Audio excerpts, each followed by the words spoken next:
एक बार की बात है, जिया और सौरभ, जिनकी अभी कुछ दिनों पहले ही शादी हुई थी, उन्होंने वीकेंड पर मुंबई घूमने का प्लान बनाया। अगस्त का महीना था, बहुत बारिश हो रही थी। वो लोग अपनी कार से निकले थे।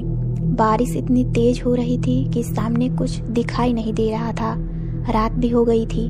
उन्होंने रात में कहीं रुकने का सोचा। उन्हें एक छोटा सा होटल दिखाई दिया।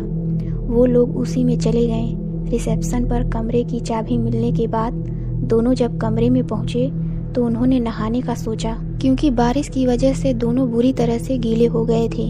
जब बाथरूम में देखा तो शावर में और नल दोनों में ही पानी नहीं आ रहा था।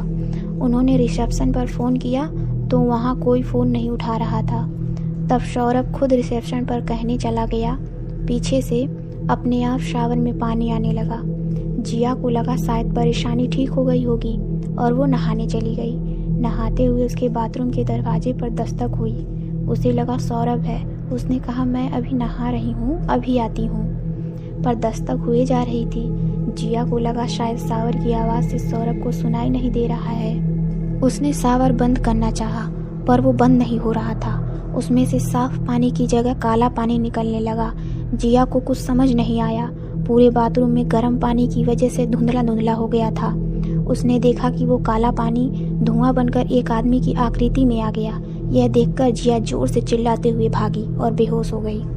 सौरभ वापस आया तो उसने जिया को बेहोश देखा, तो उसको पलंग पर लिटाकर वो बाथरूम में आया तो वहाँ कुछ नहीं था। एक चाकू पड़ा हुआ था। वह चाकू को उठाकर जैसे ही उठा वैसे ही शीशे में उसे एक डरावना आदमी दिखाई दिया। उसने मुड़कर देखा तो वहाँ कोई नहीं था।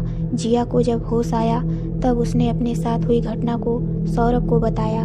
वो दोनों उसी समय उस होटल से निकलकर अपने घर वापस चले गए। यह किसी को पता नहीं चल पाया कि आखिर उस बाथरूम में होने वाली घटना किस वजह से हुई थी, आखिर कौन था वहाँ पर।